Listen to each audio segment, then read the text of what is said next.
Oi, voltei e no vídeo de hoje eu vim falar sobre uma das coisas que eu percebi, principalmente depois de me formar, que é a graduação não é suficiente. Por mais que sejam 4 anos de preparação com conteúdo, com aulas, com palestras, enfim, existem algumas coisas além do que está em sala de aula que o internacionalista precisa ter e que precisa buscar para além da graduação. Independente do caminho que você vai tomar quando você se formar, seja estudando para mestrado, seja como pesquisador, seja estudando para concurso público, independente de qual caminho seja, existem algumas coisas que o internacionalista precisa ter, que nem sempre a gente vai encontrar só em sala de aula. Vim contar para vocês então 3 dicas de coisas que você pode fazer para se tornar um internacionalista melhor, um profissional melhor no mercado de trabalho, coisas que vão fazer com que você se destaque no meio de tantas outras pessoas. Vamos lá. Primeira dica: busque conhecimento fora da sala de aula. O conteúdo que a gente aprende na sala é muito importante e é um conteúdo, um conhecimento que a gente precisa ter mais sólido para a carreira também. Mas todo mundo, vamos supor que tem uma sala com 40 alunos, todo mundo está recebendo aquela informação e para que você tenha um diferencial, é preciso que você busque para além daquilo que está sendo ministrado na sala de aulas ou no seu dia a dia, na sua rotina como universitário de maneira geral. Então a saída para se destacar é correr atrás de materiais que vão agregar de alguma maneira. As formas que eu mais gosto: livros, documentários e filmes. Existem alguns livros que não são extremamente didáticos, que tratam de temas importantes, de debates importantes nas relações internacionais, mas têm um caráter um pouco diferente. Um exemplo disso são as maiorias das dicas que eu dou lá no Instagram, das leituras que eu estou fazendo. São leituras que estão em debates ligados a relações internacionais, mas não tem uma linguagem tão didática. Então, isso faz com que você acrescente essa leitura no seu tempo de lazer, por exemplo. Então, deixa de ser uma obrigação. Documentários e filmes. Tem muito material na internet hoje em dia que a gente pode aproveitar, tanto de filmes fictícios como de documentários reais, que tratam de N temas diferentes, enquanto tem vários vídeos aqui no canal falando sobre filmes e documentários, e lá no Instagram toda semana tem uma indicação nova. Essa é a minha forma favorita, digo de passagem. Pode parecer uma coisa besta, tô assistindo um filme e não tô aprendendo nada, mas não é bem assim. Vou dar um exemplo pra você. Esse fim de semana foi a prova da ABIN e eu fiz a prova. Assim que eu abri a página, o primeiro texto que tinha lá era de um livro que eu já tinha lido, que se chama Guerra nas Sombras, que inclusive eu já indiquei lá no Instagram, que fala sobre os bastidores da segurança internacional, das agências internacionais. A linguagem é muito leve, o autor traz vários exemplos, então eu li como se fosse outra literatura normal, muito tranquilo de entender. E aí, no meio da prova da ABIN, do nada tá lá o texto. Nossa, isso deve ser muita sorte, né?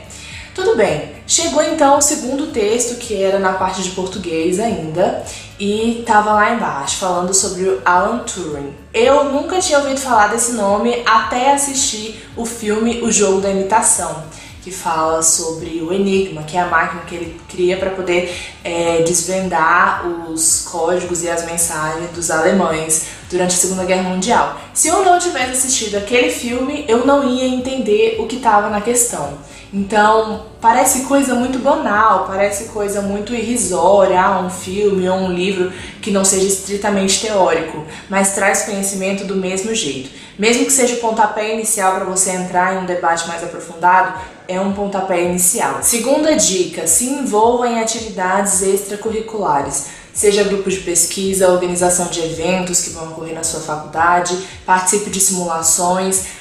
Aproveite todas as oportunidades que você tiver para colocar a mão na massa e fazer com que os conceitos que você aprende em sala de aula sejam colocados em prática. Existe uma diferença muito grande entre uma pessoa que está sentada recebendo informação de outra pessoa, explicando sobre como é o mercado de trabalho, o que ela deve fazer, o que ela pode ou não fazer, e uma outra pessoa que está de fato posicionada no mercado de trabalho, colocando a mão na massa e aprendendo as coisas na prática.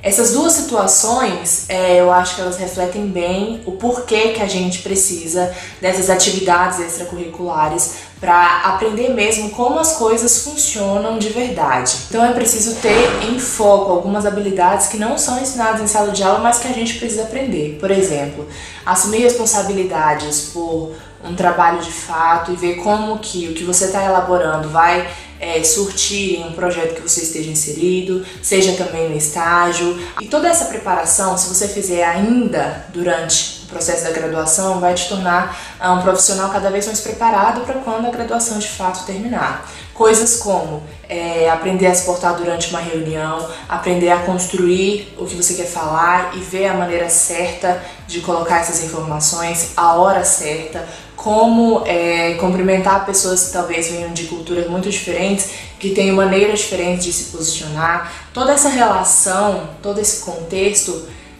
precisa ser trabalhado. Ainda nesse tópico, eu acho que é importante ter essas habilidades e esse conhecimento e essa vivência durante o período da graduação, porque a gente também conhece os nossos pontos fracos e fortes. Assim você pode melhorar aquilo que você acha que precisa de aperfeiçoamento e se posicionar ainda melhor nos pontos que você já se destaca. Isso faz com que a gente se reconheça, entenda onde eu posso me encaixar melhor, quais são os projetos que eu acho em que eu posso surtir mais efeito, em que eu posso aproveitar mais e ajudar mais o grupo em que eu estou participando. Então todas essas coisas contam. Terceira dica e última é encarar a universidade como o primeiro passo, mas é um primeiro passo que deve ser muito bem aproveitado, porque talvez ele seja decisivo para os próximos passos que virão.